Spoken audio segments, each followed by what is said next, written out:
The whole football stadium is packed, sold out.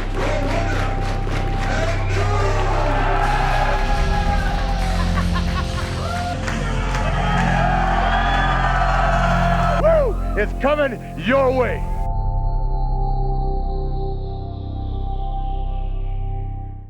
Hello and welcome to this edition of Diva Diaries. I am your host, Sojo Bolt, aka Josie. Whatever you want to call me today is good. I am here with the lovely and talented Madison Rayne. Hey. Hey girl, how are you? I'm good. I'm here. Yeah, you are with coffee doing in it. hand. You're Yeah, doing good. a lot of it. We are all doing good today. Well, we're all here. We are here. Awesome. Thank you. Thank you for being here. I appreciate you agreeing to do this interview. I haven't seen you in so long. I haven't seen you in so long. Literally years. So many years. So many years. So many hair colors ago. Yeah. A lot of things ago. But we'll just stop at hair We colors. will get into that later because we got 90 minutes. But I am happy to see you, and I'm so happy that you're doing so well. Thank you. Yeah. Thank you. Who knew? Just backtracking, I just want to let everybody know I've known this young lady for a very long time. I was there. Yeah. I was there. If people have seen the Diva Diaries with Sassy Stephanie, I was, obviously, you were her first match. Yes. And I was in the house for that, and I watched the whole thing. But that was also, I believe, the first time I met you as well. Was it at that show? Was it? The all-girls show for Ohio Championship Wrestling. I feel like we met before Did that. we meet before that? Maybe. Maybe. Either way, that was 2005. We're dating ourselves. Yep. That's all right. That's all right. That's okay. That's 30's the new okay. 20, right? Yeah. Right. Look. I hope so. Medusa told me, she was like, "You love 30. Wait till you hit 50. That's it. Really? Right there. 50's gonna be amazing." Here's how I feel. And I may have not done it exactly the way that in my head is correct, but I feel like your 20s are where you mess up, you do all the things wrong, you figure yourself out, so then once you hit 30, you can enjoy life a little more because you know more who you are, and you also don't have an excuse to mess up. So you gotta get it right. You've got a whole decade to mess it up.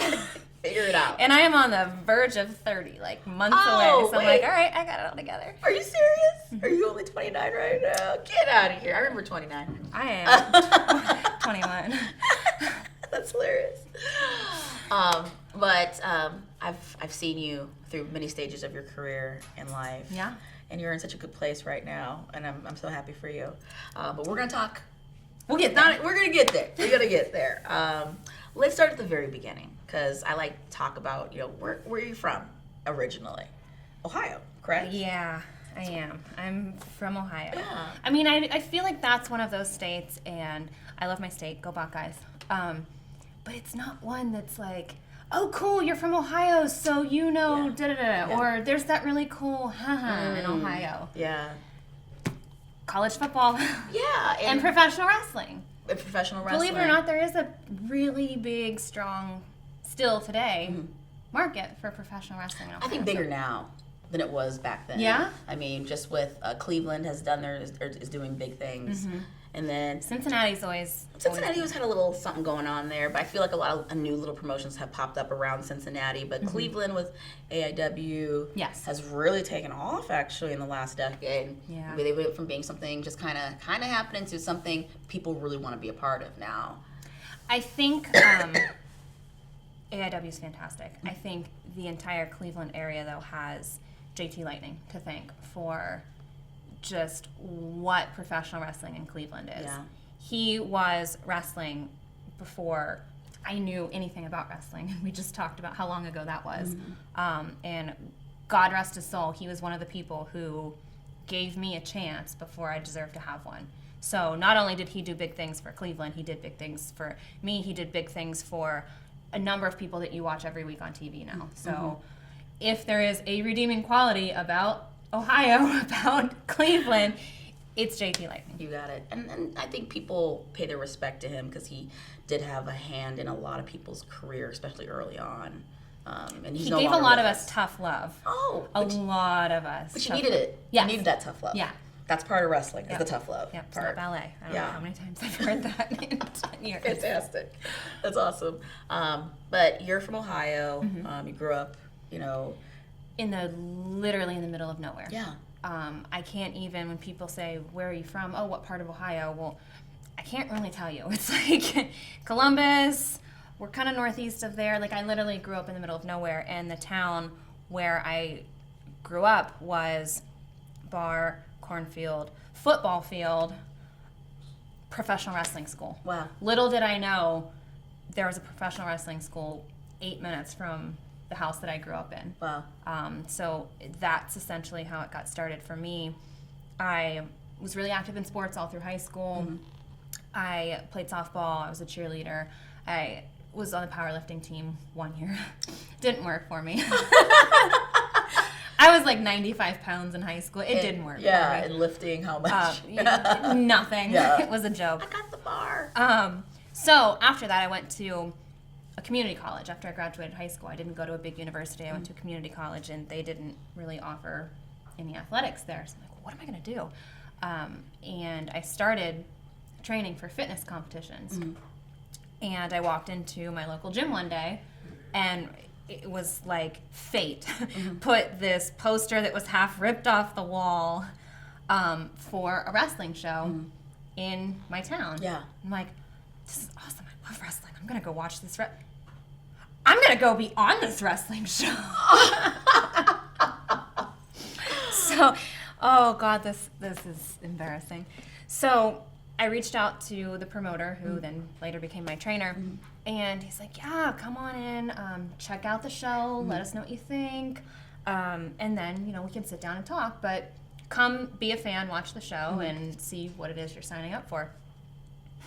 I'm 18 in my town of like 5,000 maybe.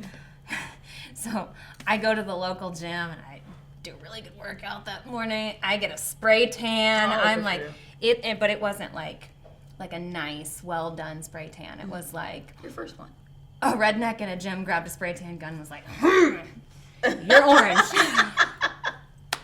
So I remember walking in, and I walked in thinking, like, oh yeah, all these people are gonna know who I am. I'm gonna be this big. I sit down front row, and I later got to watch the show back on film, and I'm like, I'm a pumpkin. I'm a pumpkin sitting in the front row amidst all of these wrestling fans.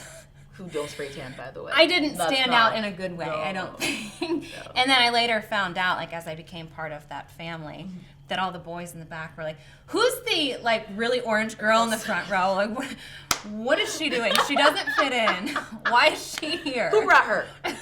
Who's she with? Who's responsible for her? Who brought that? That's hilarious.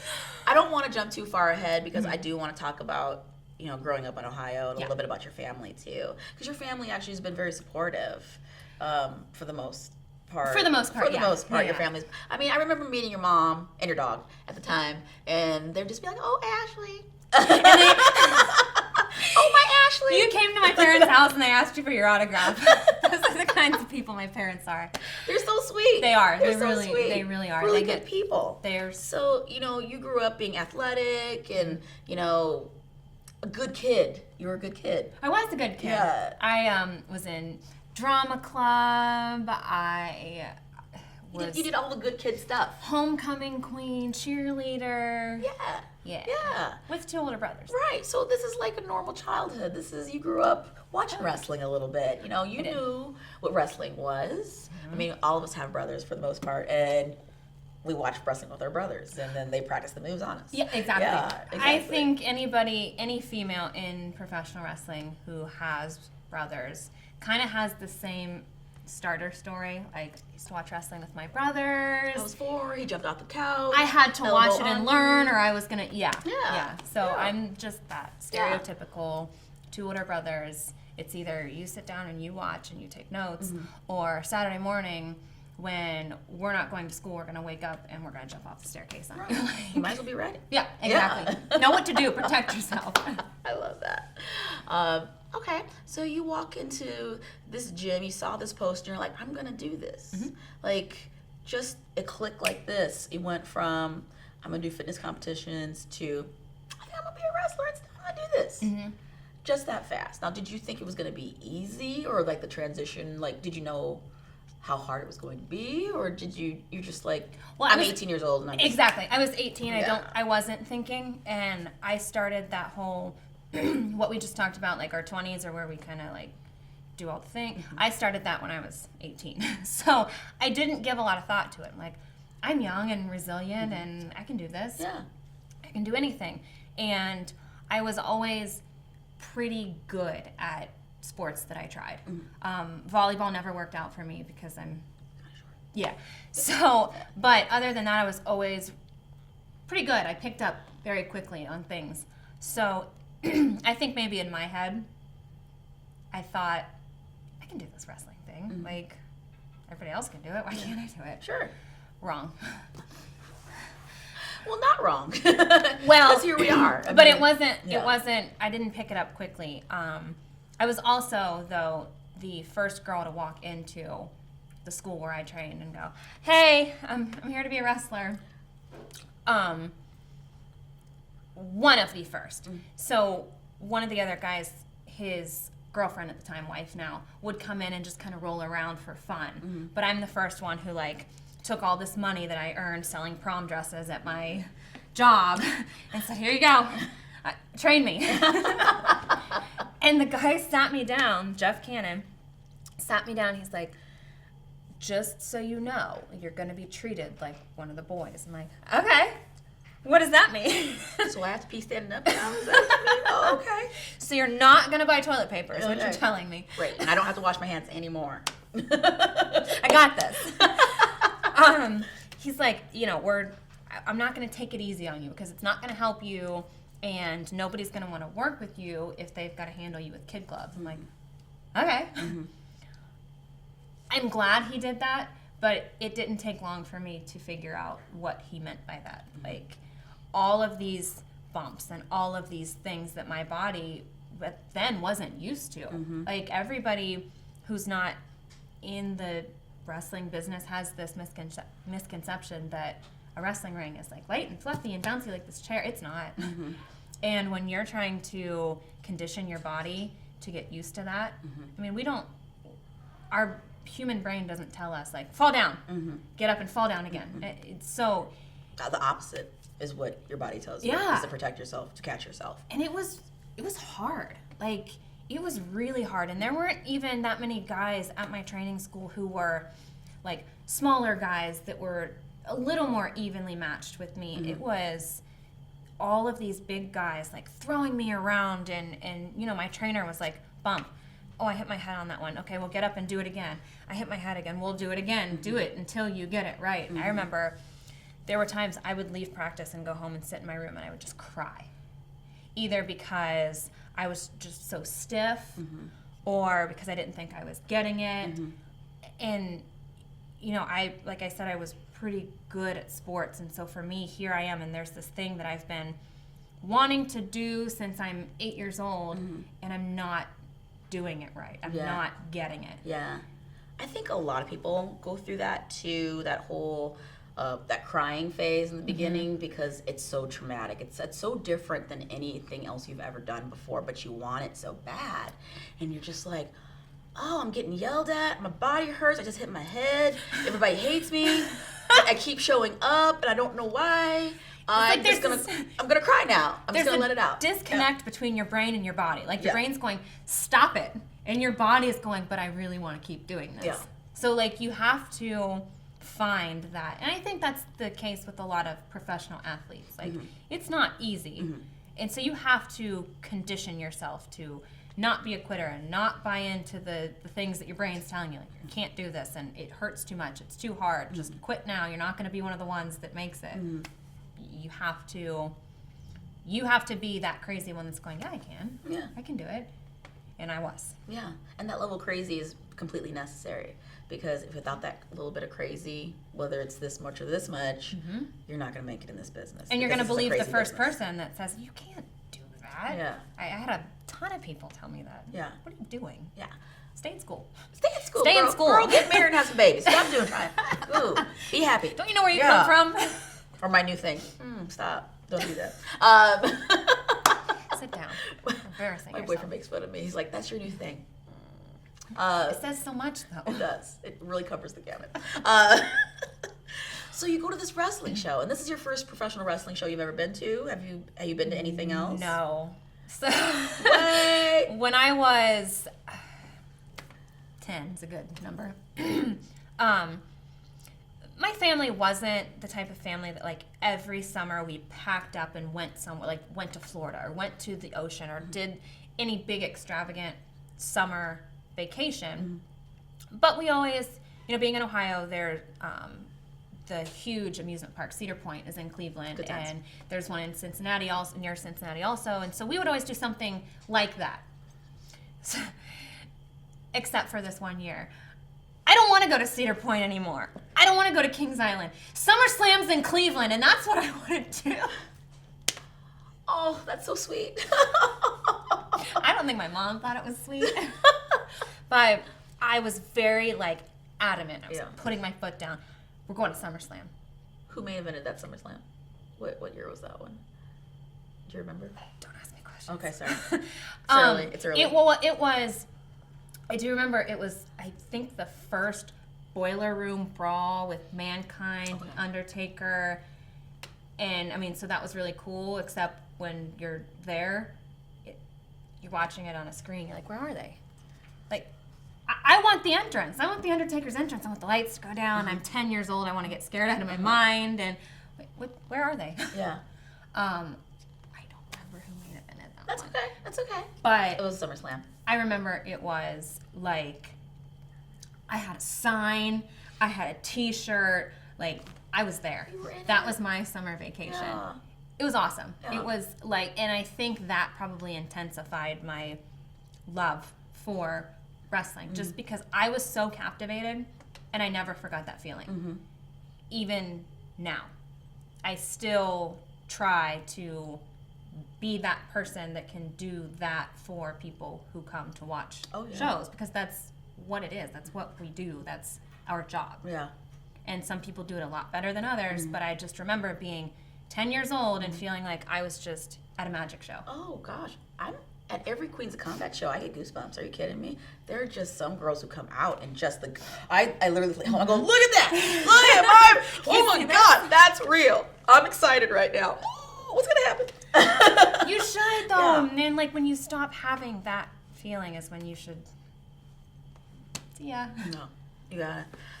That was all fun. That was great. All that. But I want to go back to... Yeah, we got way off. Yeah, that's okay. That's all right. Tangents are fun. So you go to the show. You see it live. You love it. You want to do it. Yeah. You sign up. You pay the money. You're training. I'm training. You're training. How long before your first match? I was literally just talking about this to a couple of the girls who picked me up at the airport last night are training. Yeah.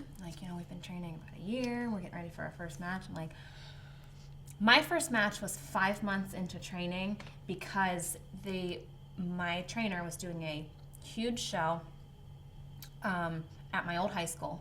And I'm 19 now, so it was literally not really my old high school, but kind of still my high school. I just left. Yeah, I just left.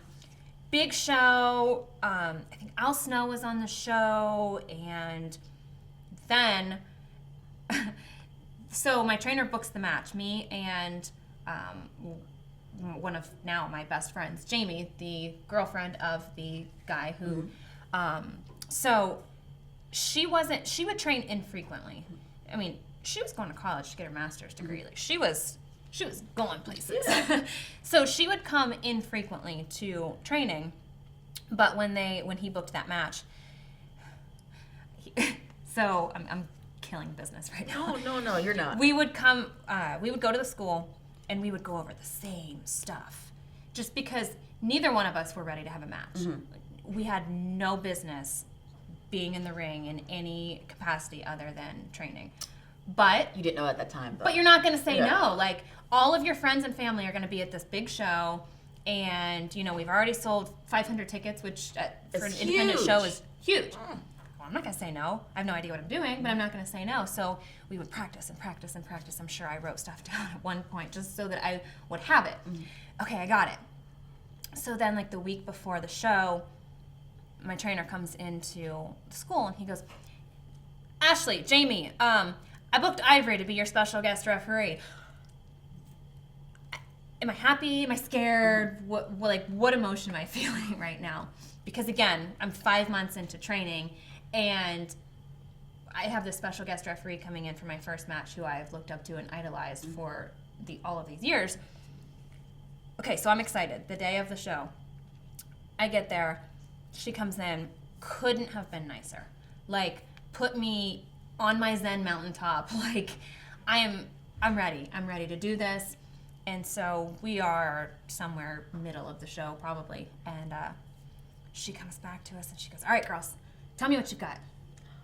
And we kind of lay it out for her. And she goes, change this and do this. And you need to do this. And you gotta do this. Like, your character would do this and you this. And I'm literally on the inside having my first experience of what a panic attack is. I'm going, I'm not gonna remember this.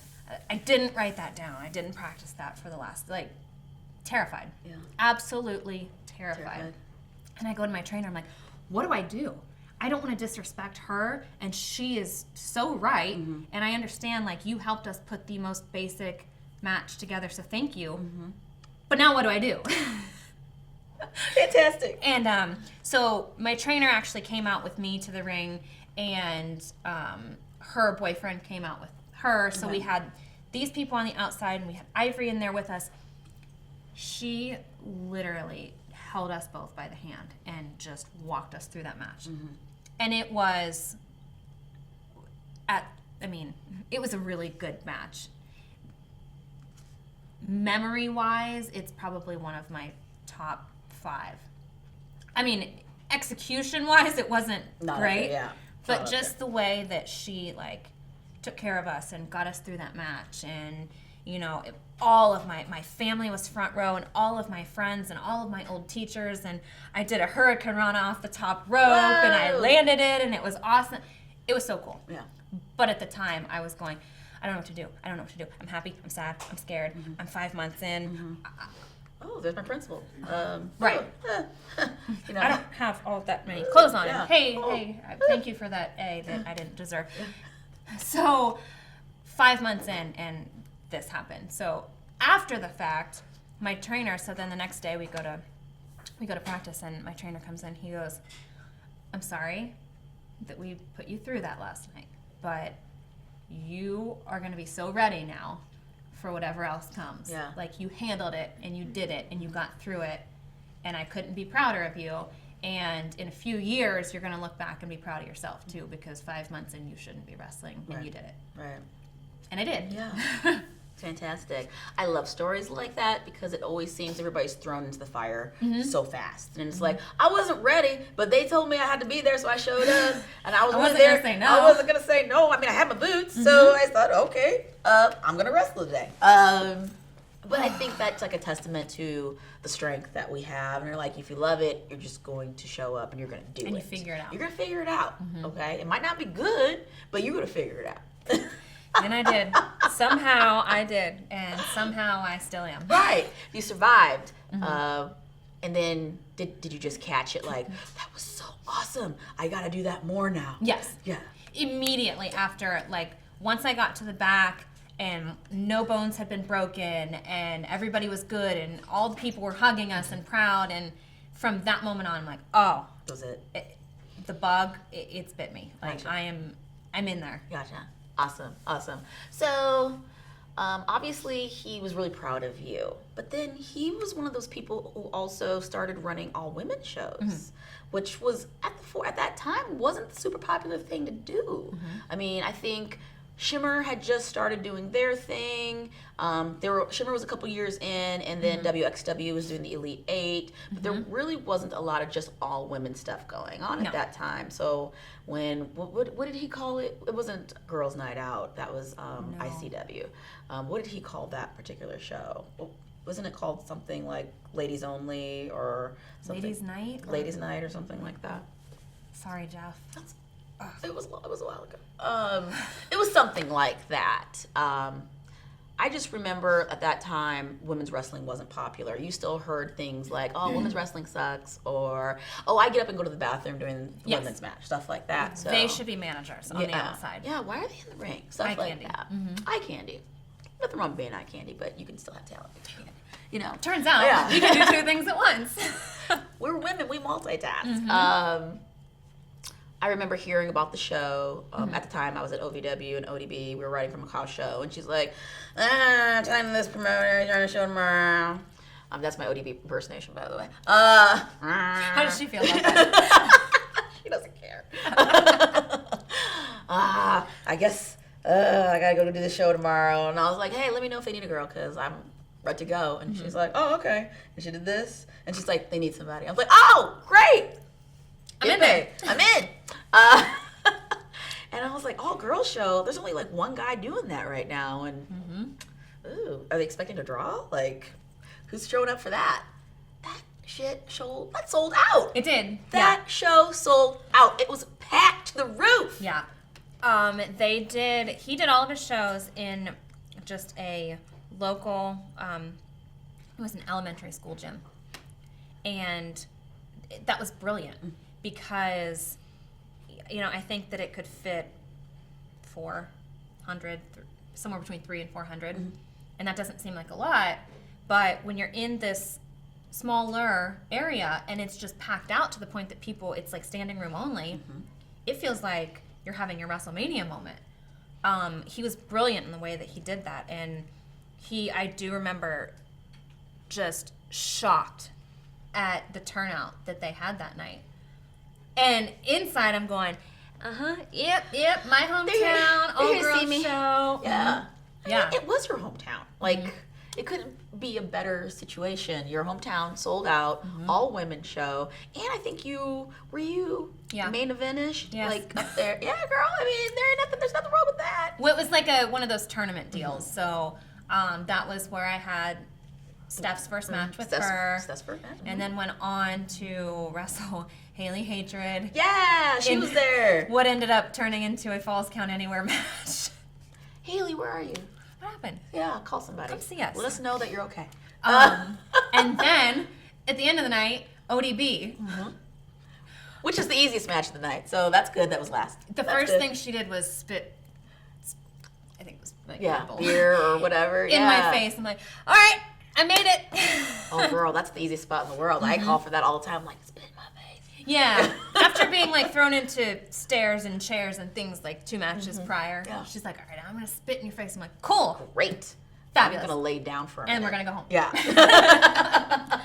Yeah, that was so much fun though. It was good energy, sold out crowd. I love the way he lighted it too. Like, it was dark, but there was light on the ring, and like the entrance was awesome. That was a really, really cool show, actually. I think he started doing those again. Did he just start recently just running those again? I don't think not recently. I think he's actually, I think he's having his final show, like final. Done. Next April? Whoa. Next spring. I know he did 3 or 4 total. And I don't think that I was able to be at the last one or the last couple. But I do know that he did, I think, the second one, because the first one did so well, he took the second one then back to my old high school in the high school gym, and still sold out. It was packed. Yeah. And he brought actually a lot of really awesome talent for that one too. I remember Sarah Del Rey being on that one, and Allison Danger being on that one. I remember hitting somebody with my belt accidentally in the head. Oops. Yep, sometimes those belt shots are real. Sometimes. Wrestling's real. Sometimes. Sometimes it's Believe it or not. Wrote down my spots for my first match. Wrestling's real. It's okay. We all did it. At least once. But that was like a really innovative time, you know what I mean, to really put steam behind women when that wasn't the trend. Yeah, and for him to, he trained me and Jamie and Stephanie, and that was it. It wasn't like he had all of these girls underneath him that he needed to do this show for. He valued us enough, and he valued women's wrestling enough that, he brought it together and he made it happen. Awesome. And it was It was awesome. Yeah, it really was awesome. Okay, so you're in Ohio. I'm sorry, I love tangents. But so we're in Ohio. All of a sudden, I mean, there wasn't that much going on, and there wasn't that many girls. But then suddenly, you did have a whole bunch of girls to work with in Ohio. I feel like after you came up, and then there was Sassy, then there was Nevaeh. I mean, Helena was already there. There was just like a really good crop of girls suddenly coming out of Ohio, and then Jessica came up in that because Jessica Havoc was there at the time. Bless her heart, man. We can tell that story again. She just butt dialed Oh, me this what morning. did she? I just saw her a minute ago too. I love her. I mean, there was just nobody knew. You know, at the time, you never know what's going to happen and who you're in the room with and how awesome. You can't fast forward and know. It really did just like happen. Boom, boom. All of a sudden, you guys had all this awesome talent in your area to work with, and I mean, I will say though that all got started before the me and Stephanie and Jessica happened. It was, it started out as Nevaeh and Helena, and they were doing the Cincinnati area, but there weren't any other girls anywhere training, and I guess maybe Stephanie and I starting with Jeff more in Central Ohio opened up the door for promoters to go, oh, okay, well there are more than just a couple of girls, but all of that started with Nevaeh and Helena, and I owe so much of my early career to the two of them. Look, I got goosebumps just talking about it right now. Like, I was like, ugh, Helena's helped so many people. Yeah. Like, she's like our mama bear that she doesn't get a lot of credit that she deserves. Yeah. But HWA, which is where they trained Les Thatcher, super known for training women well. Yes. Those are some very well-rounded wrestlers, not just female wrestlers, but just wrestlers in general. Nevaeh, of course, just had her baby, so she's out of action right now. But that girl can call doesn't a mean 30. she won't be back. I mean, she might be back. You know what I'm saying? Turns out people have babies and then go I back to know wrestling. you It's can the do weirdest it. thing. You can do it. You can come back. It's if you want to. That's what I've heard. Yeah, we'll get to that in a minute. But I'm so proud of her and how she can call a 30-minute match to somebody and be like, we'll just call it out there, and boom. Which she did to me on more than one occasion. Good. Because while I was given tough love from my trainer and all of the guys at that school, it wasn't as tough as I thought it was. And then I met Nevaeh. And she's one of those people who, I think there are two kinds of people. There are the kinds of people who just automatically respect everyone until they're given a reason not to. And then there are the people who don't respect anybody until you earn it. And she is one of those people. She's a ladder. And for, God, I don't even know how long, I was convinced that she hated me. But all of these promoters kept booking us against each other. And so my trainer would call me and say, hey, we're going to do this on Saturday. Great! Who am I wrestling? Nevaeh. Oh, she hates me. And I think she did at first. And I'm sure that she will watch this and then text me and tell me the answer to that. But she was doing so many things. She was at HWA. She went down to Mexico and spent a week there. And so I caught her literally like fresh off the plane from Mexico. And she comes to the show. And I remember going, hey, do you want to maybe talk this time? Like, just figure out a couple little things. And she goes, I'm really tired. We'll call it out there. But I don't know how to do that. That helped you spread your wings and learn to trust and listen. Well, and it was, I think, that night that I finally realized what she was doing. Because she was never, while she would do that to me, knowing that I can't, that's not me. And, I still can't do that. But she was always very giving. She would always like, okay, I know she does this, this, this, and this. And, I was tiny, so I was doing all the things and head scissors. You're still tiny, by the way. Well, Yeah. But she knew that, and a lot of girls, I'm not going to post that. I'm not going to base you for that. I don't want to do that. I don't feel. She would just do it, like, without me saying, "Hey, can I do this?" Like, she would just do it.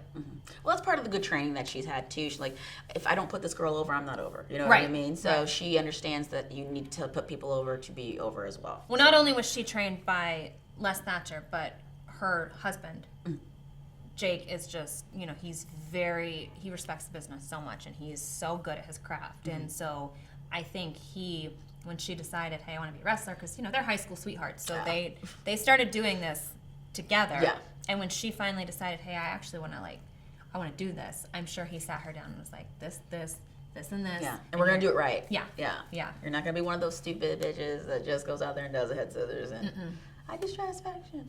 Okay. All right, so you're rocking and rolling. You're on the indies. You're getting booked. You're all over the place. I go to Shimmer.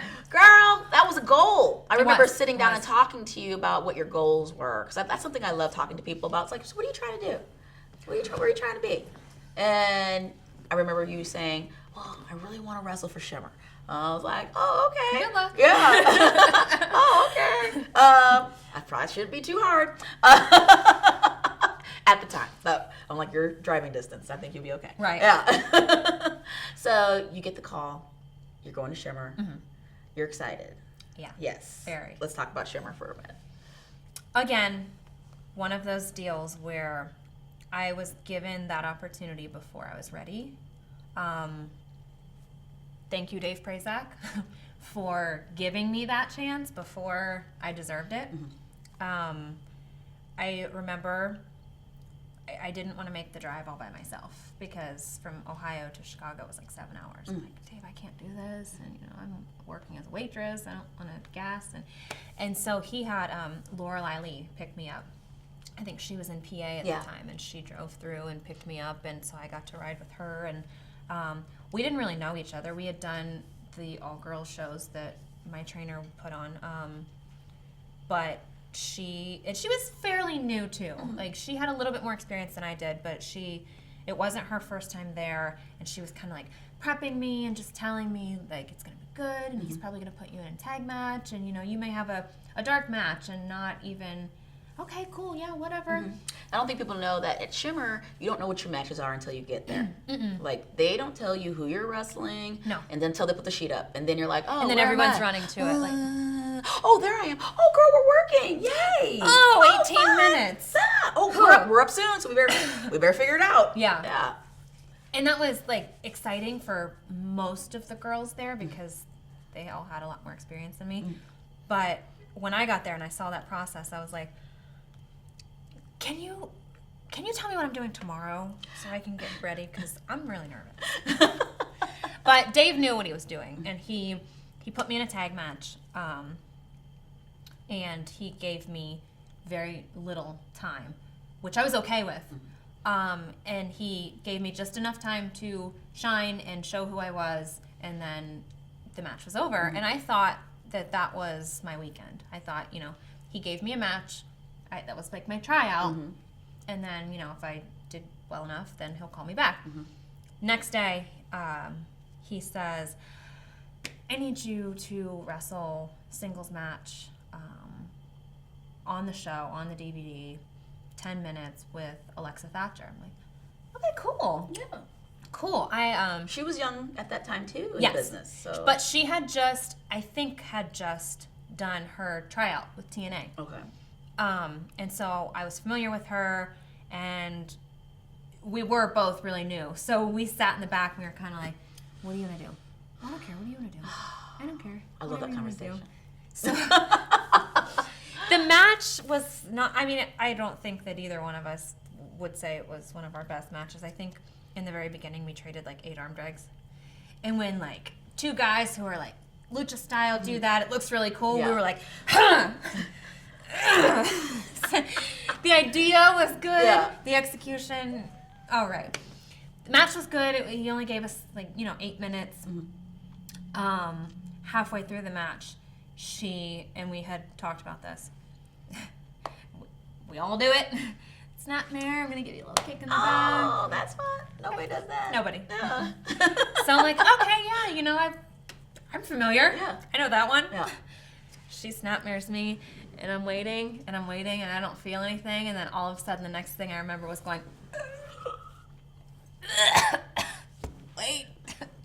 And then so the crowd at Shimmer, you know, they're really intense. Like, they love wrestling. They're like, one more time. I'm like, no. She, bless her heart, picks me up by the chin. So I'm seated again. I'm like, I can't breathe. I can't get any worse than this. It's fine. Just do it. And she does it again. I'm like, I need somebody to call an ambulance. I can't breathe. And here I am, you know, I have told you I want to be at Shimmer. This is where you want to be, like, girl. This is what I want. This is my moment. And I can't breathe. I'm like, it's fine. It's totally fine. I'm going to get through this. It's going to be good. And I did. Yeah. Somehow I got through it. I think that we just, like, part of the crazy that you have to be a professional wrestler is that you just turn off that I feel pain or I fear what's happening. You just do it.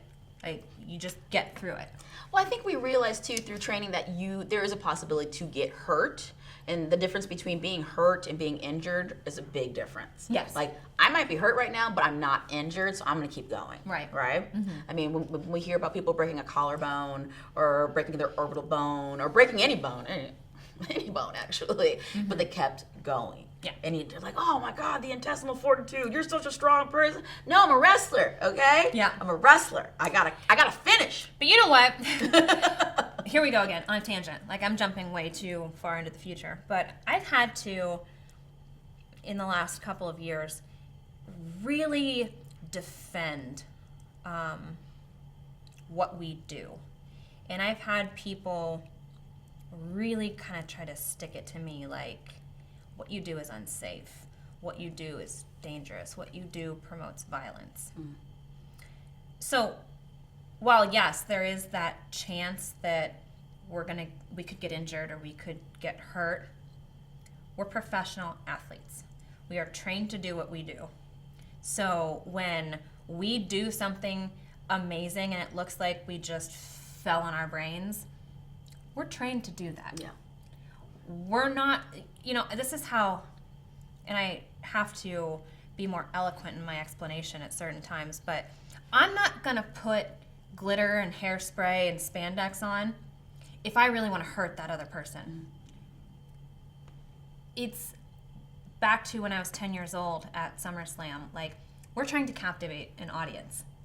So we do understand, like, while we've got adrenaline in the moment, we do understand, like, when it's time to stop, if something happens, we stop. And what we do is like any other professional sport. This is what we get paid for, so we're really intense about it and we give it our all. But that doesn't mean that we're dumb. It doesn't mean that we don't care about our health or, you know, or each other. Professional football players hit each other too. Are they promoting violence? I mean, some say yes, but, you know, then again, you know, trained professional athletes. Yeah. When I got kicked in the back and thought, like, oh God, I can't breathe, I was still breathing. So while I was feeling it here, my brain that's smart was telling me, like, no, you're good, you feel everything, you're fine, you got through it, and then, you know, you hug the girl at the end of the night and say thank you and thanks for taking care of me, because that's essentially what we do. Exactly.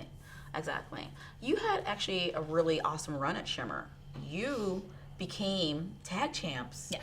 With Nevaeh. First ever. You're the first ever Shimmer tag team champions. How good did that feel? Well, that was another thing that Dave Prazak didn't tell any of us, to my knowledge. And maybe Lexi knew. Yeah, I think Lexi knew. We had no clue. Nevaeh and I didn't. And this is the time that we are, like, just the hungriest that we have ever been. And women's wrestling at the time wasn't huge, and even smaller than that was women's tag team wrestling. But we just loved it, and we clicked, and, you know, where she fell short, which was not in many places, I was strong, and where I fell short, she was strong, and we were just good. And we would go to Shimmer, and we would do good, and we would hang with all of these tag teams that had been tag teams for so much longer. And so when we got there and we knew, you know, this is the taping where they're going to crown the first ever tag team champions, like, we're making the drive there together from Ohio, going, we're gonna do this and we're gonna do this, and we're probably not gonna win realistically, but wouldn't it be so cool if we did? Like, we had our little moment of like, I really kind of hope we do. And then we still, up until like that afternoon when the first bell was about to ring to start the show, didn't know. Wow.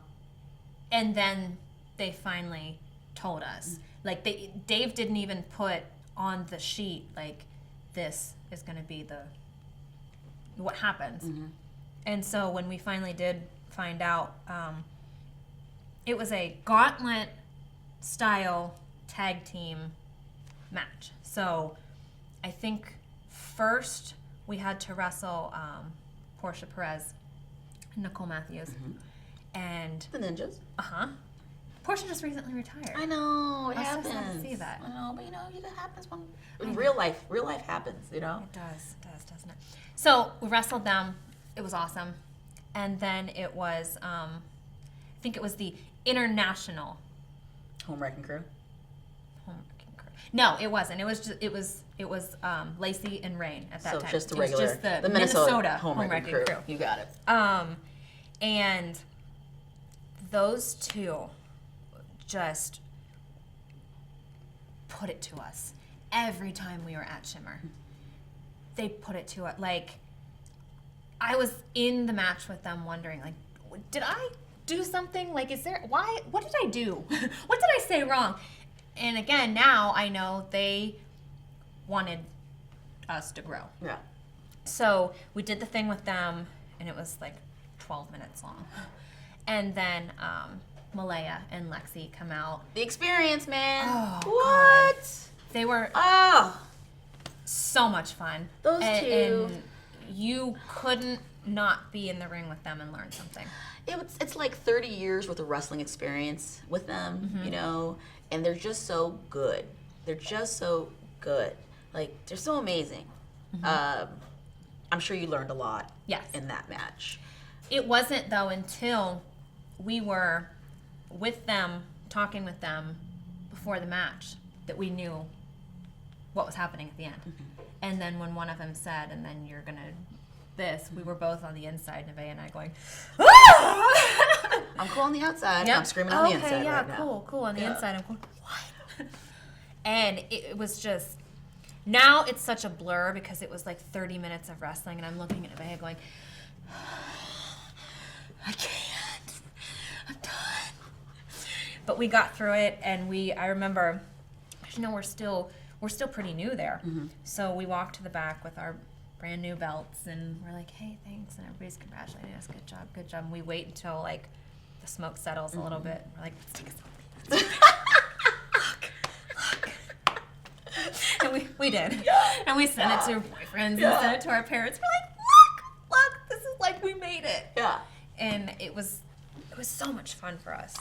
And your life really did revolve around wrestling. I mean, Nevaeh, your best friend's a wrestler, her man's a wrestler, your man was a wrestler. You're a wrestling family. We were. So this was huge for you guys. Yeah. This was huge. And you guys were so young at that time, too. You just went up against 30 years worth of experience. You just went through the Minnesota Home Wrecking Crew. You just kind of went through kind of the best of who know really what tag wrestling's about. Yes. And they put you guys over.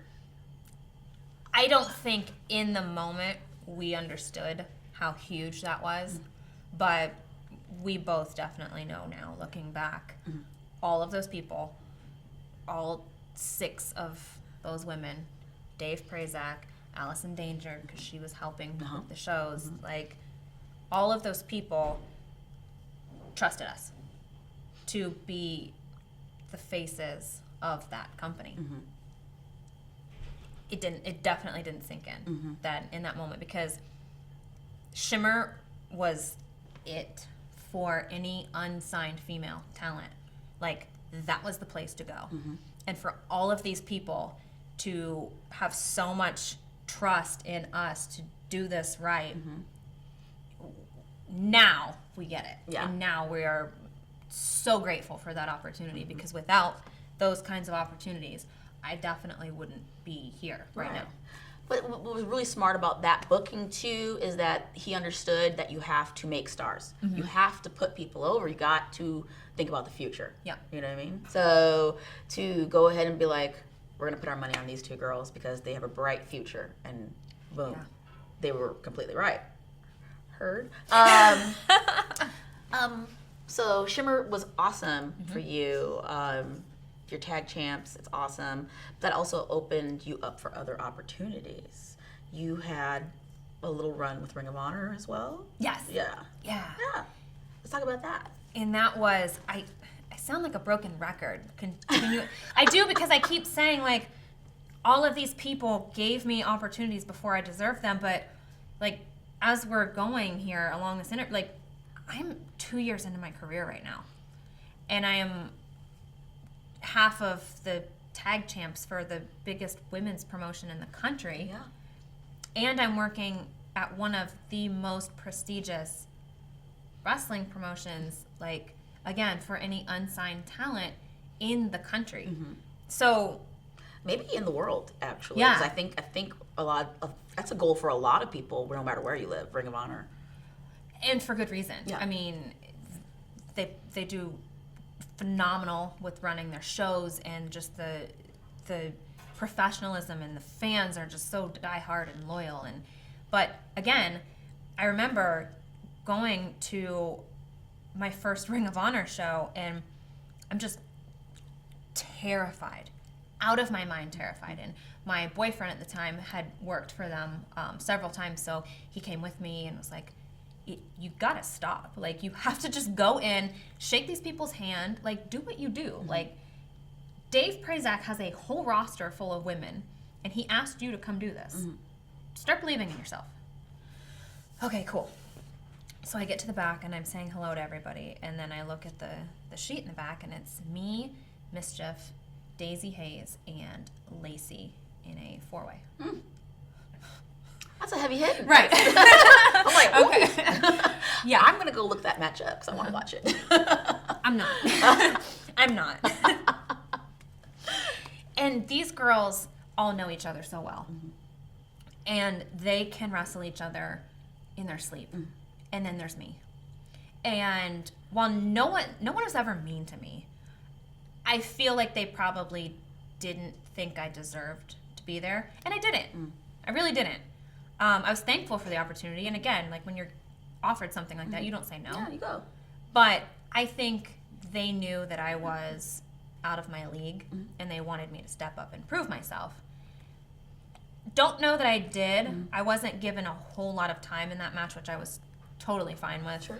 I did feel everything that I did do in the match. Like, I felt it. I'm sure you did, because once again, you're actually a very tiny person. I mean, And then in I was- comparison to, I mean, I'm not saying that those girls are big girls, because Daisy Hayes ain't big, but and Lacey's not big, and I guess Mischief would be the biggest out of that, but Mischief's not big either. I mean, most women in wrestling are pretty small, but you are particularly tiny, actually. Just saying. So I always felt like you probably felt your bumps a lot more than other people who might have a little extra cush, you know. front and back. I mean, Yeah. I was really small at the time, and I had the misconception that I had to have abs all the time. Like, that's, my brain went back to fitness competitions, and I wasn't smart enough yet.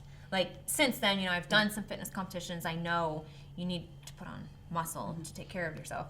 But yeah, then I was really small, and that match was a Ring of Honor type match, and the fans like to see them, like, they want to see the wrestlers go. And I don't think that I earned anybody's respect that night in that match, which was okay. Like, I didn't mess anything up. You did your part. I didn't flub Good. anything, but I didn't do exceptionally well. And I remember going to the back, and I was really kind of upset, and I saw the other three kind of over there talking, and so I walked over and I was like, thank you guys, and yeah. And Austin Aries was standing there, and he was, you know, telling the girls this and this and this, and basically giving them all positive critiques. And he looked at me and he goes, you had no business being in that match. You shouldn't be here. And I remember just like, I'm sure that just all the color washed out of my face, and I couldn't get small enough and like hide in the corner quickly enough. And like while I knew he was right, I was just so embarrassed that in front of all these people he said that. Now, jumping ahead a few years, when we reconnected at TNA, he and I remember telling him that story, like retelling him. I'm sure he had no idea. He didn't remember it. And I remember telling him that. And he's like, yeah, that was a little stiff. I apologize for doing that under those circumstances. But was I right? And I said, yeah, you were right. He's like, I was trying to protect you and kind of tell you, while I get it, you don't turn down those opportunities, just be careful, because when you get those opportunities and you don't do great, you're not going to get them again. And so now, all these years later, I look at that situation totally differently. Like, now if I could go back in time, I would shake his hand and say, thank you so much for saying what I already knew, but I just needed it confirmed. Because, you know, my boyfriend's not going to tell me, that sucked. Yeah. And those girls were not going to, like, they knew I was a baby. They weren't going to tell me, you were awful. Yeah. But for him to do that, and it took me a few years to figure out why he did it, but I'm glad for all of those people that I came across along the way. Well, all those steps led you to this point at this time. So that's all part of the education, you know. He's kind of harsh sometimes. Shake that off. He is, but it's just because I think he's so passionate. Yeah. And since then, I have learned so much from him, even just watching him. Yeah. Like, talking to him is one thing, but just watching him. He's freaking flawless, girl. Oh, my God. He is poetry in motion. Like, he is an amazing, amazing wrestler. I've actually watched him wrestle a beanie hat in the ring. I have watched, you know how people say, oh, he could wrestle a broomstick. Well, we came from the same training school. We would do that. We would wrestle an inanimate object. And he wrestled his hat, and he put the hat over. And it was awesome, wasn't it? It was awesome. It was incredible. Does that live on the internet? I don't think we had the technology to record at that time like that. There were no cameras in that garage. But he's a phenomenal performer and super passionate about wrestling. That's why he'll probably wrestle till the day he dies. Yeah. He'll be one of those guys. And do it flawlessly. Yes, and do it flawlessly. He's going to be Ricky Morton. Okay, so let's move forward. Tangent. Yeah. So we talked about your Shimmer experiences. We talked about your Ring of Honor experience. Let's jump into where people really know you, and that is from TNA Impact Wrestling. All right. So you're a girl out there on the indies. You're tearing it up. You're doing stuff. You're going places. You got belts. You're wrestling good people. You got belts. You got belts, girl. You know about TNA. It's happening. It's doing things. And they were just starting to build a women's division. Yeah. Where do you come into play with that? I want you to tell the story. I don't want to tell. I know. I was just getting ready to say, you could tell this story. Stop my getting tired. You could tell this story. Not mine. Well, but you had a hand in this, so I don't know about all that. Go ahead. So actually, what had happened, and it's just the wrestling business can really show you that things fall into place exactly the way that they're supposed to. This was back in the day of MySpace. Oh, MySpace! How many people are going to watch this and not know what that means? MySpace. Is that like your apartment, your space? Get out of my space. So I had a MySpace account, and TNA was looking at one of the wrestlers in the Cincinnati area, and it just so happened that I was one of his like top 8 or however that worked. You know, you scroll halfway down and top 8. Yeah, like your circle of friends. Remember when you weren't in somebody's top 8 and you were like, why am I not? You're in my top 8. You're out of mine. What? Why am I not in your top 8? Yep. That created many an argument in high schools and yep. Go on. So it had to have been that way. I was in his top 8, and so TNA was looking at him, and they came across, I guess, his MySpace page, and on there saw me. And while that was happening, while I was like getting my wrestling resume together to actually send to TNA and to WWE, they already had the beautiful people established. Angelina and Velvet and Kip at the time were... Yep. Cute Kip. Yep. And they were looking for a third girl. Basically just like the whipping boy. And that was me. They found me. They reached out. Brian Wittenstein reached out to me on MySpace and was like, hey, I'm so-and-so from TNA. And I actually asked you about him. Hey, who is this guy? Oh, yeah, he works in the office. I'm like, so this is legitimate? This isn't just some weird fan sending me? He's real. Okay. And you did. You told me email him back and, send him whatever he's asking for. And I did, and it all happened so quickly. At the time, Kong was doing the Awesome Kong Challenge. And they were just, kind of bringing some indie girls in and letting them have matches, and, if one stuck, then she stuck, but at that time, I don't think any had. And so I came in for a tryout. It was pretty soon after I sent my stuff. I got a call, like, hey, want you to come in. We want you to have a dark match. Okay. It'll probably be with Angelina. Oh, okay, cool. I know her. We're not, we hadn't established our friendship yet, but we knew each other. And I'm like, that should be pretty easy. Cool. And so this was when they were filming every other Monday and Tuesday in Orlando, and I was the Tuesday girl.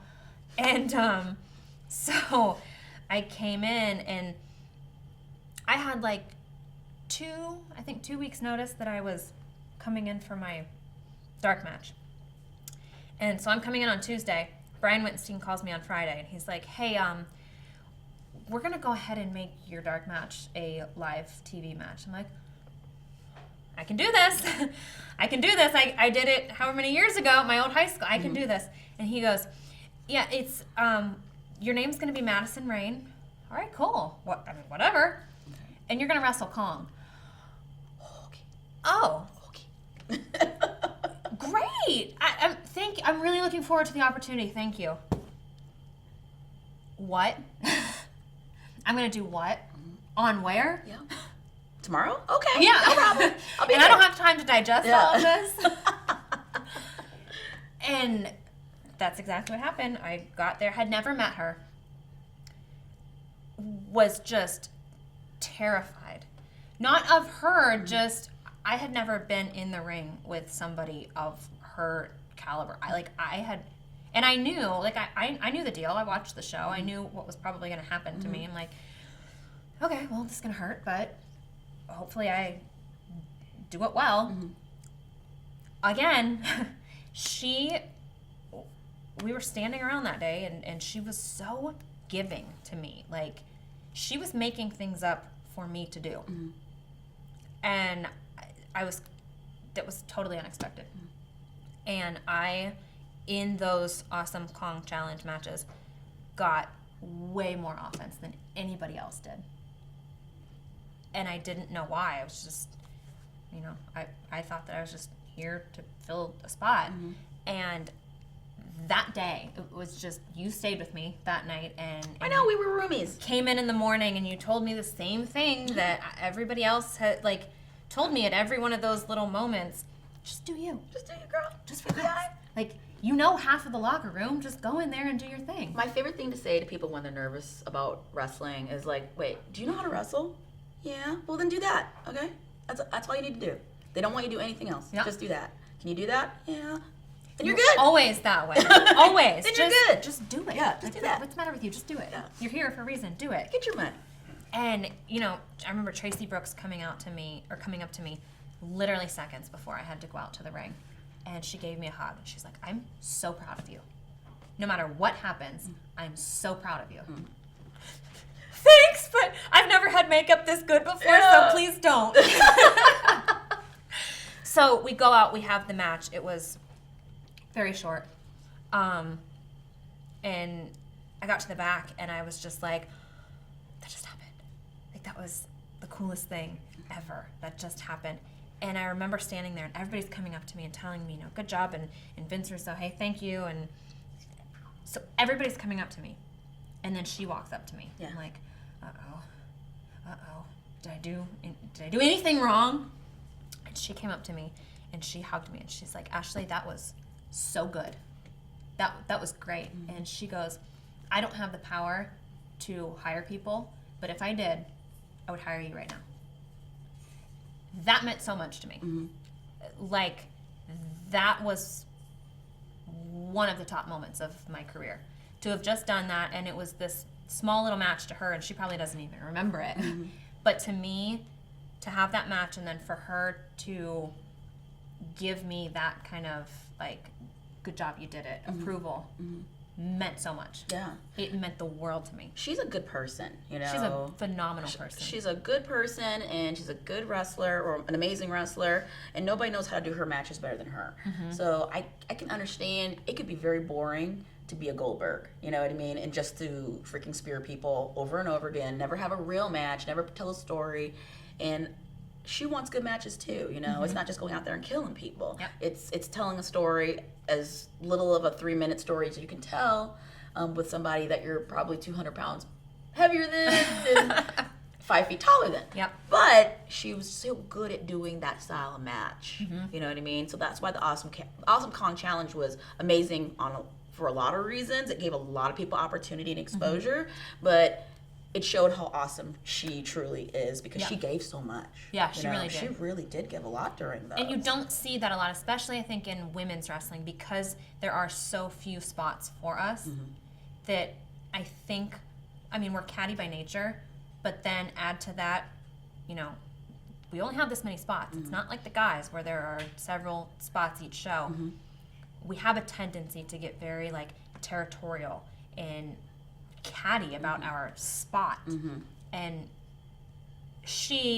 I really feel like the majority of the girls who have come through the TNA locker room, not like that.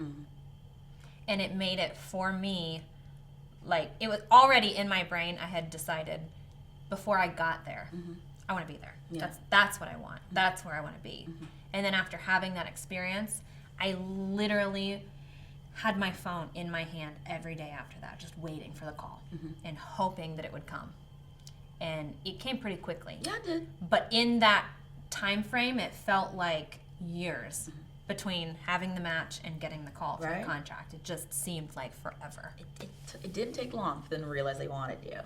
No. I want to talk about one match in particular, because I want to say it's like your second match in TNA. It was this gauntlet that we did. And you were like one of the last people to come out, and it ended up being the two of us at the end. And I was like, what? What's gonna happen? And they're like, then Madison come out, and it's gonna be the two of you, and then you guys do. And I hadn't told you I was gonna be there. I didn't know. I was like, what? Okay, great. And they're like, oh yeah, you guys for like 2 minutes. And I was like, oh, okay. And then you're going over. I'm like, what? I don't do that. I don't go over. That's not what I do. Okay, don't put me over. Where am I going? Josie doesn't get put over for anything, so don't do that. Okay. Oh, I have to have a finish now. What do you use for finishing? This? I lay down and take. I look at the lights, make sure the lighting fixture's good. That's what I do. But so I thank you so much for that, because that's not normal for me. I'm just here to get my money. I don't care about winning or losing. But I got to do this new finish that I had to kind of on the spot kind of come up with, which was a lot like the Widow's Peak, except you sat down with it. But it was so awesome because you're so little. I was like, oh no, I can get her up for that. No problem. And yours was more of a, as soon as I pick you up, you're up and we're going. And we're going. And it looked so devastating. And it was awesome. Thank you so much for that moment, because I was like, I just got put over on TV. Are you serious? Oh no. Hey Mom. Hey. And I didn't fall out of my clothes or anything. It was great. Oh my God, it was so much fun. It was such a good time, and not just like we were having a good time, but I feel like everybody was having a good time. It was such a positive locker room. We all knew that women's wrestling was changing, and we were the face of that, you know? But it's a lot of years ago. Oh, girl, tell me about it. That's why we're here. We're talking about it. But you went on to have a lot of success in TNA. You've been the women's champion how many times now? 5. Boom! 5. Boom! 5 times. 5. You and Booker have a lot to talk about. Which he is here somewhere in the hotel, so you can talk to him later. About it. I'm gonna get you guys together. Don't think I'm not. You're 5 times. So is she. 5 times. 5-time women's champion. Yeah. Yeah. And I'm so proud of that. Yeah. I know because I remember there were some ins and outs of people coming and going at that time. Mm-hmm. And Kong had just decided to step away for a while. Angelina had just had to step away for a while. And so I was still young enough that I read the internet and I read all the things and I saw all of the things that were being said about our locker room, which were, there's nobody left that's like really strong to carry that title. And then right after that, I had it. Mm-hmm. So the first time that I won the Knockouts title, it was like, as excited as I was, I read into and believed all of that stuff. Mm-hmm. And so it was like, well, they're just giving it to me because they don't have anyone else to give it to. That, like, kind of sucks for me. Mm-hmm. But that so quickly, that feeling came and went because I had that title for nearly a year. And, you know, I wrestled Tara. I wrestled Mickie James. So in my mind, I mean, that is good quality competition. Mm-hmm. You know, Taylor Wilde, who I still to this day think it was one of the most underrated women ever. Mm-hmm. Who's underrating her? Oh my God, she's amazing. Well, but she just was there so briefly. Mm-hmm. And she, I mean, has gone on to do great things in real life. Mm-hmm. But I just feel like her time was just cut short, I think. But her and I had a great program. 2 very teeny tiny small women with gigantic heads running around in the ring. But at the start of that first title run for me, all of these people were saying like, well, the Knockouts division was way up here and right now it's kind of here. So here you go, Madison, take this and run with it. And that's what I did. That's exactly what I did. Yeah. And I mean, I'm so proud of that because I have heard Vince Russo tell the story to so many other people where I wasn't present that there was never really a direction for Madison Rayne. Mm-hmm. I was just there to fill a spot for a while. And as fate would have it, he gave me the ball because there wasn't anyone else to take it, according to the internet, and I ran with it. Because I wanted it and because I, like, okay, there are a lot of people who are saying that I don't deserve this. Watch this. Yeah. And that's exactly what I did. Well, how many times have we heard the story of the person who was given the ball and they dropped it? Mm-hmm. Okay. Yeah. I mean, they weren't ready, or they weren't mature enough, or they didn't understand the importance of what it means to be the face of a company or a division. Something that important that costs so much money. Television production is so expensive. And the vote of confidence, whether or not they planned it or not, they still gave it to you. Yeah. And you didn't drop the ball, girl. Mm-mm. For real. And hence have done it 4 more times. So you're doing something right. Yeah, I think, well, I spent the first several months of my career at TNA sitting literally, here's Angelina, here's Velvet, and there's me on the floor. And I would go home and my dad would just be irate. Why don't you get to talk? Why? Dad, I'm getting paid. I'm on TV. I'm being quiet. Mm-hmm. My bump card's not filling up. Yeah. And I'm getting paid. Yeah. Every week. Leave me alone. Don't steal my thunder right now. Don't, like, rain on my parade. I sat on the floor really good. Right. I did that. So then, when, you know, whatever happened with Angelina happened, and it was me and Velvet, and then they brought Lacey Von Erich in. They didn't have a choice but to give me a microphone because Angelina and Velvet were so good at talking, and they had such good chemistry that they were kind of backed against a wall. Like, okay, Madison, here's your script. If you could just follow this, like, word for word for word for word. Not knowing, like, I've done pageants my whole life. I was in drama club my whole life. Like, I thrive being in front of people. The whole statistic of, like, when Americans are asked, or people in the world are asked, like, what they're most fearful of, and number 2, second only to death, is always public speaking. Oh, yeah. That just doesn't register in my brain because I thrive on it. So when they were like, here, just do this exactly, I'm like, okay. And I did it exactly. Like, that I was confident in. Mm-hmm. The wrestling and the moveset came later, but that character development, which I think is what they were really hoping for, I knew that I could give it to them. I just had to wait my turn. Yeah. And I did. You did. And all these years later, here I still am. You're working there and doing it. Yeah. You are one of the few that, I mean, you've lasted. Somehow. It happens. Somebody's got to be there, girl. Come on. Do you know what Al Snow told me? And I have never forgotten this. Because while I have lasted, outside of those title runs, I've always been the one to help other people get over. I hate using terms but get over. Mm-hmm. And I never really cared about that until, I was still young enough that I was hearing everybody else in my ear going, oh, you're just the one putting everybody over. You're just this. Mm-hmm. And I remember Al saying to me, you put people over so well that your job is secure. Because there always has to be somebody to help create those stars, mm-hmm. or help put them in the spotlight. Like, I don't see it as a secondary position. I see it as, if you're good enough to be able to go with all of these people and make them all look as good as they are, mm-hmm. good for you. It's a necessary job. Right. Somebody has to do that. Right. Yeah. And so I never, I don't keep track of wins and losses because that's not the important part. The important part is that you do your job and you do it well. Right.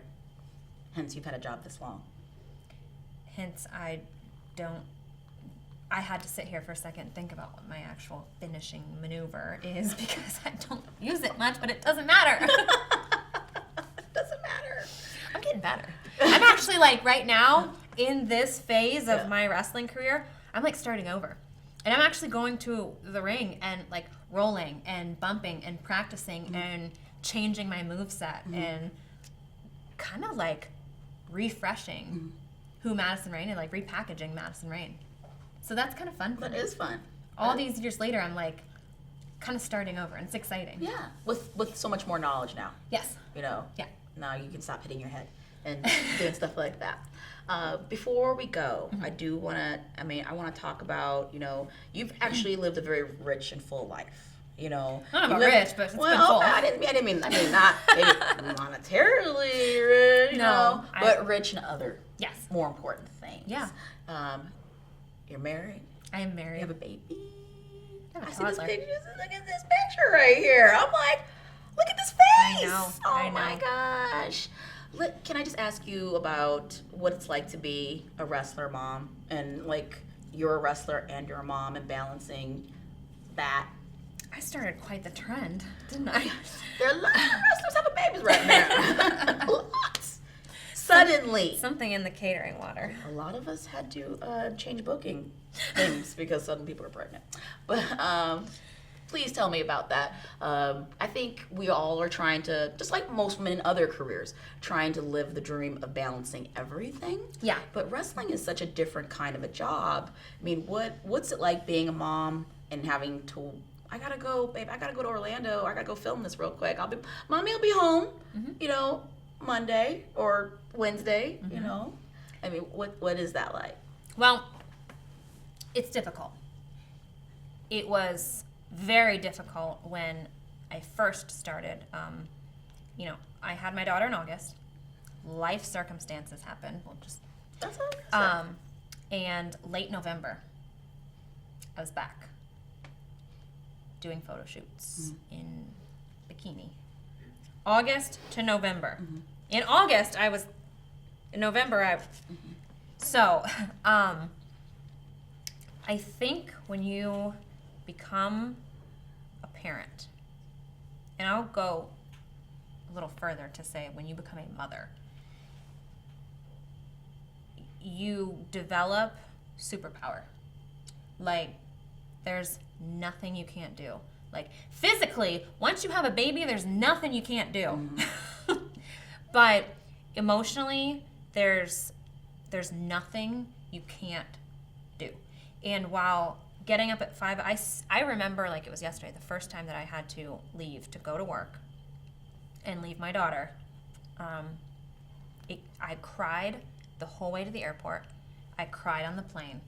I got to work and I cried. And I remember Dixie Carter coming up to me and just squeezing me. And she said to me, "You are providing for that little girl. And she is going to grow up and be so proud of you and be so strong because of your strength." And I believe that. And I not one time since then have thought otherwise. And I'm very fortunate to work for TNA because our schedule is so light. It really is. I mean, we're not filming every other week. We're filming, right now in the last 12 months or so, we've been filming like 5 days in a row. And then we're off for like 2 months. So while leaving for those 5 days is difficult, I have the luxury of literally spending 24/7 with her when I'm home. And I've brought her to work. I've brought her in, like, TNA is such a family environment that kids being around backstage is not an odd thing. Especially now because, I'm a mom, Taryn's a mother, Mickey would bring her son, I'm sure Angelina will do the same. It's almost like expected now. Christy Hemme, she brings her little girl. It just, oh my gosh. It's not an uncommon thing. And so that's comforting, knowing, every day is bring your child to work day. I like that. That's cute. My schedule, like I said, it allows for me to be home with her so much. So while I might be gone for 48 straight hours, I don't have to leave her every day, Monday through Friday. I don't have to drop her off and let somebody else raise her for 8 hours a day. I get to do that. Yeah. So for me, it came very easily. But again, I say that once you're a mother, you're a superhero. Because you don't think, you just do. You just, like, we are innately engineered to be mommies. And it turns out we can do other things too. Oh, we're so good at other things and multitasking. It's so amazing. crazy. It's like, amazing. we can be parents and do other things. Yeah. And that's fun for me. That's exciting for me. Like, being able to one day sit her down and go, "Mommy went to Tokyo to buy you diapers." Like, I got to do that, and I got all this time with you still. Wow. And I just hope that that's the way she looks at it, and not, "Well, why'd you leave for 2 days?" Yeah. "Well, I was home for 2 months." Yeah. And I hope that she sees me as a strong mom and is proud of the things that I did and doesn't think that you're a professional wrestler. That's kind of weird. Like, that is my hope for down the road when she's old enough to know what mom did, that she looks at it and goes, "Mom's pretty badass." Yeah. Oh, I think you should not fear her thinking anything otherwise, because I think you've proven, even if you didn't feel ready, you're ready. And now Story you're ready. of my career. Girl, you're ready for anything. Okay. What an amazing story. We're almost done here. I do want to thank you for coming and sitting and talking. I don't about think your I've career. ever gotten to do this. Oh, this is your first one? I sat down with Vince Russo not too long ago, but Okay. I mean, outside of that, I don't think that I've ever just had an outlet to sit down and here's who I am. And reminisce, a little Yeah. walk down memory lane. Yeah. It's fun, and it's a great story. It's a girl who decided to do something, and she followed through. Yeah. And it happened. And Despite wow. all the adversity and all Yeah. of the just go back to college. Actually, don't do that. God, just be a mom. I am. But I'm also this too. I think that's great. I think I get to do all the things. everything. It's the American dream. It really is. Yeah, It really is. It really is. Is there anything that you would want your fans to know about you that you don't think that they know? Are there any misconceptions or anything that you would just like to set straight or anything? I just give that that moment of opportunity. Like if there's anything you want to tell them or want them to know about you. I hope that there aren't very many misconceptions. I do hear quite frequently, you don't engage with your fans very much. You don't, I sent you this thing on Twitter and you don't talk back and, so-and-so and this person and she's really good at, communicating with her fans. I don't mean to be. I think part of wearing that mommy hat is that I don't have to be so involved in social media. People know who I am. Hopefully they still, after all this time, enjoy watching me do what I love to do. But I hope that there's no misconception that I'm cold or rude or mean or that I don't appreciate my fans because, my God, if we didn't have them, none of us we wouldn't be doing what we're doing right now. Exactly. So I am not a mean, closed off person. I am just, when I'm home and when I have my mommy hat on, I like to just have that hat. But when I go to work, I switch hats and I like to turn it on and do all the things and meet all the people. And so that's just, where I'm not as social maybe as everybody else doesn't mean that I don't appreciate everybody just as much. Awesome. Thank you for sitting down and talking to me and talking to them and letting people get to know you a little bit better and telling your story. It's an amazing story. Everybody has an amazing story. It was fun. Yeah. I love it. Get it all out there. Yeah. It was fun. Yeah, it's fun to reminisce and think about all the things that you got to do and who you did it with. Yeah. It's and all the things that we still have left to do. Oh, there's so much more. I'm far we're from not finished. done yet, right? We're not done yet. No. Yeah. So there's more coming. So stay tuned. For part 2. Awesome. Thank you for you. being here. And thank you guys at home for joining us on Diva Diaries. I will be talking to you all very, very soon.